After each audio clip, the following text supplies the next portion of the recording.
En ce moment, je remarque qu'il y a énormément de personnes qui se sentent fatiguées, lessivées, qui ont pas mal de stress accumulé, qui fait qu'elles ont une sensation d'être complètement HS, avec des maux d'hiver qui n'en finissent pas. Alors, est-ce que c'est vraiment que lié à l'hiver et au virus de l'hiver, ou est-ce qu'il y a quelque chose de plus profond, des facteurs de stress qui sont déjà là depuis plus longtemps? Eh bien, ça sera à voir, ça dépend bien évidemment de chaque personne, mais en tout cas, j'avais envie de parler aujourd'hui de tous ces symptômes que je vois actuellement beaucoup passer, que ce soit dans mes clientes, sur les réseaux sociaux, à travers des messages, ou même pour moi, parce que c'est vrai que je n'échappe pas non plus à la règle. Et je trouvais que c'était assez important de consacrer une vidéo à tous ces symptômes physiques, physiologiques, qui, entre guillemets, sont ultra visibles, puisque c'est physique, donc on s'en rend très vite compte, et de voir les solutions qu'on pourrait trouver justement en santé naturelle, dans une approche de régulation du stress et de la fatigue.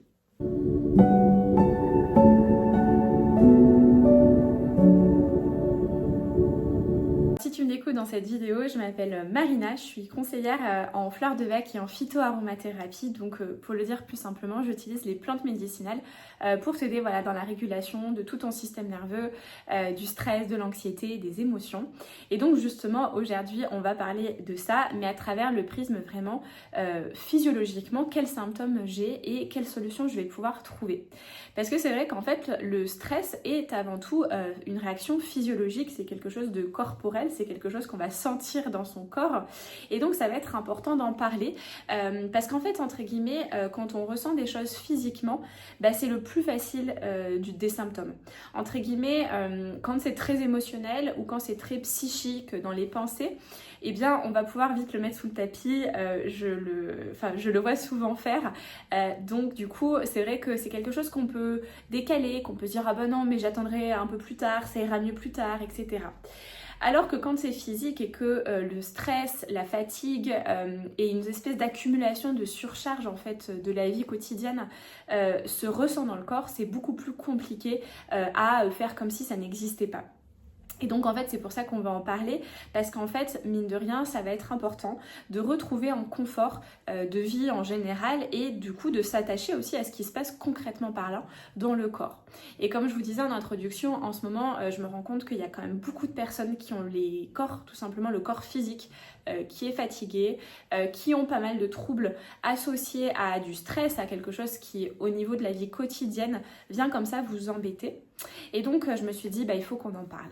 Il faut qu'on en parle parce que même moi dans mes accompagnements en fait ces symptômes physiologiques sont quand même importants, et c'est notamment eux qui vont dessiner les plantes médicinales qu'on va choisir.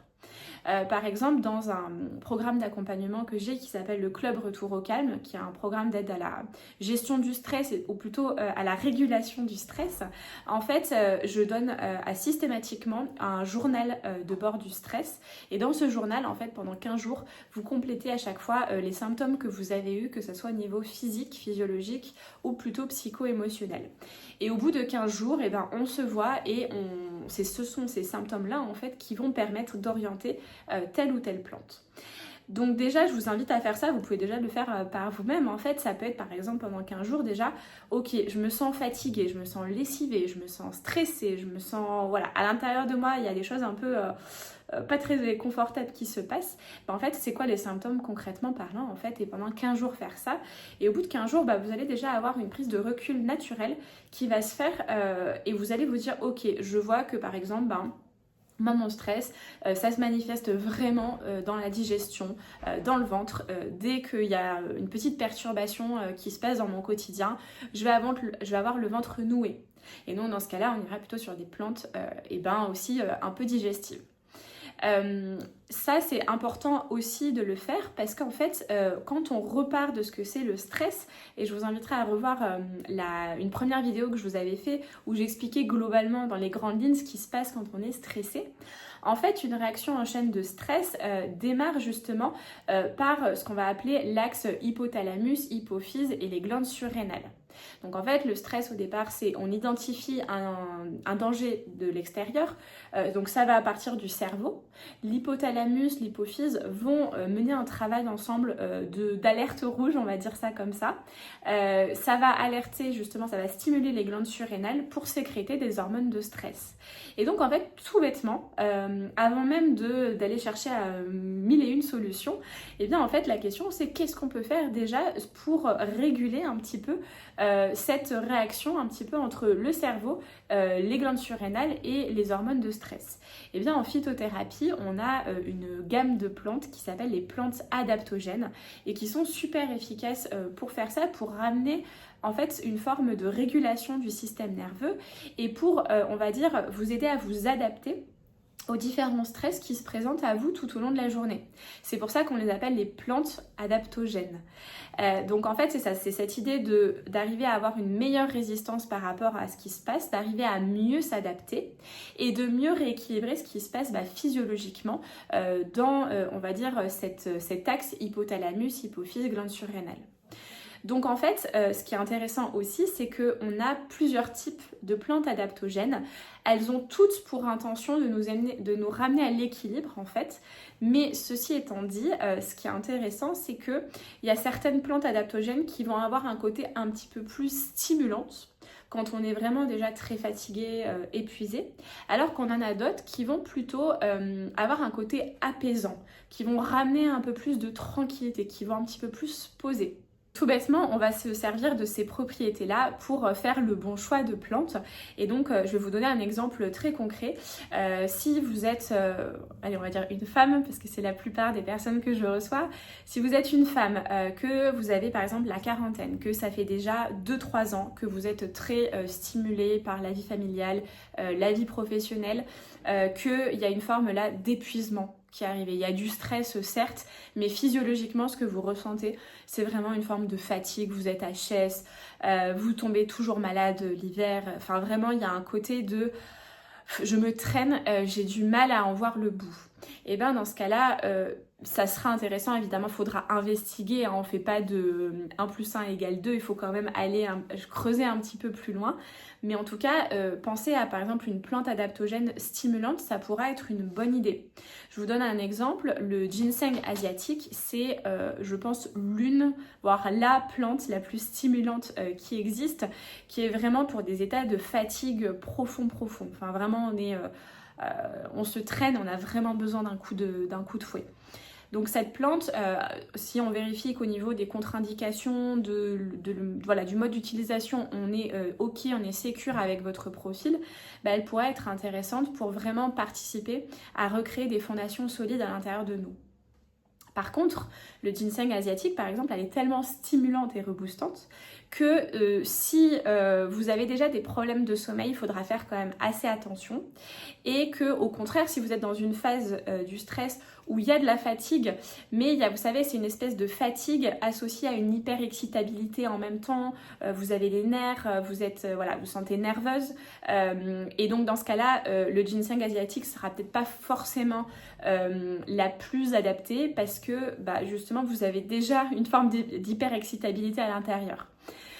Donc voilà, il faudra réajuster. Et donc pour vous redonner un autre exemple concret d'une plante adaptogène, d'une autre qui peut aider au niveau physiologique, et dans ce deuxième cas de figure-là, ça pourrait être par exemple l'ashwagandha. Si au niveau des contre-indications, pareil, c'est OK. L'ashwagandha, son nom latin, c'est Withania somnifera. Donc on voit déjà qu'elle a un côté d'aide au niveau du sommeil. Elle va favoriser un meilleur sommeil, une meilleure qualité de sommeil. Et en fait, c'est une plante adaptogène, elle est plutôt dans les calmantes, on va dire. Même si elle peut quand même redonner un petit coup de fouet, un petit coup de boost s'il y a besoin de rééquilibrer, c'est leur propriété de s'adapter à vous, mais il n'empêche que si vous êtes plutôt dans une phase de stress où je reprends, vous êtes à nouveau une femme, 40 ans, vous n'êtes pas non plus dans un état d'épuisement profond, mais vous êtes il y a de la fatigue, il y a du stress, il y a beaucoup de choses qui vous préoccupent l'esprit, qui font que vous avez du mal à dormir, il y a une espèce de nervosité à l'intérieur de vous. Donc dans ce cas-là, effectivement, aller dans la famille des plantes adaptogènes calmantes, par exemple l'ashwagandha qui va en plus avoir ce tropisme sur le sommeil, ça peut être une bonne idée.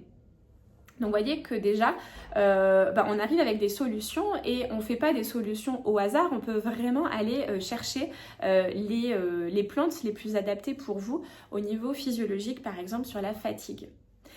Ensuite, il y a une autre catégorie de plantes que moi j'aime bien proposer et qui peuvent aider sur cette sphère physiologique justement. C'est ce que je vais appeler les plantes symptomatiques. Donc en fait, c'est des plantes qui vont pas forcément aider sur la cause profonde du stress, donc sur cet axe hypothalamus, hypophyse, glande surrénale, mais qui va aider par exemple sur ce que vous allez pouvoir ressentir concrètement dans la vie de tous les jours, qui sont plutôt, on va dire, des conséquences du stress. Donc on peut penser, il y a beaucoup de personnes qui quand elles sont stressées ont des problèmes de digestion par exemple. Pensez à des plantes par exemple comme la mélisse. Qui est une bonne plante de l'axe intestin-cerveau par exemple, ça pourrait être chouette de se dire ok, peut-être que cette plante elle va pouvoir m'aider au niveau digestif. Peut-être que dans les autres conséquences, c'est, je sais pas moi, des maux de tête. Dans ce cas-là, ça sera important quand même d'agir sur ces maux de tête et sur cet aspect très concret, on va dire des symptômes physiques. Peut-être que ça va être des problèmes de sommeil. Que vous, du coup, quand vous êtes stressé, vous n'arrivez pas à dormir, il y a trop de choses qui cogitent à l'intérieur. Et bien dans ce cas-là, ça serait intéressant, je pense, de faire un petit travail émotionnel avec les fleurs de Bach, mais aussi de prendre des plantes qui vont favoriser un meilleur sommeil. Donc certes, on peut avoir l'ashwagandha comme je vous disais, mais on peut passer à la valériane, à la passiflore. Enfin voilà, il y a plein d'astuces et de choses vers lesquelles on peut aller. Mais dans tous les cas, ce que je voulais vous dire là-dessus, c'est que ça va être hyper important de réfléchir quand même à ce que vous pouvez faire pour améliorer les symptômes physiologiques et vraiment trouver un réconfort. Ça, c'est quand même assez important parce que en fait, ce qui se passe, c'est que quand on est stressé, si on cherche simplement à régler la cause profonde, qui est quand même cette idée-là, c'est déjà bien, c'est une première étape, mais il est possible qu'on mette du temps à voir les effets. C'est vrai que par exemple, les plantes adaptogènes, en général, elles ont une action un petit peu lente, il faut au moins 1 à 2 mois de prise avant de constater les premiers effets. Alors que par exemple, si vous vous dites purée, en fait, j'ai des troubles digestifs à chaque fin de repas, c'est insupportable, on va essayer de vous soulager le plus rapidement possible. Donc voilà, c'est ce que je voulais vraiment vous dire à travers cette vidéo, c'est que parfois s'intéresser aux symptômes physiologiques, ça va être important, ça va permettre de retrouver un confort, et puis comme c'est, on va dire, la phase la plus visible du stress, en fait, si déjà au niveau des symptômes physiques, on va mieux, on se sent mieux, forcément, ça va énormément nous aider pour la suite. Vous voyez, c'est un peu cette idée on peut voir ça comme une forme de béquille, tout comme par exemple, moi je vois les antidépresseurs aussi comme ça, comme une béquille. Les antidépresseurs ou les anxiolytiques, c'est pas forcément ce qui va aider à résoudre le problème en profondeur. Par contre, en attendant, dans la vie quotidienne, dans les symptômes du quotidien, tout simplement la manière de vivre au quotidien, ça va pouvoir énormément vous aider et faire tampon.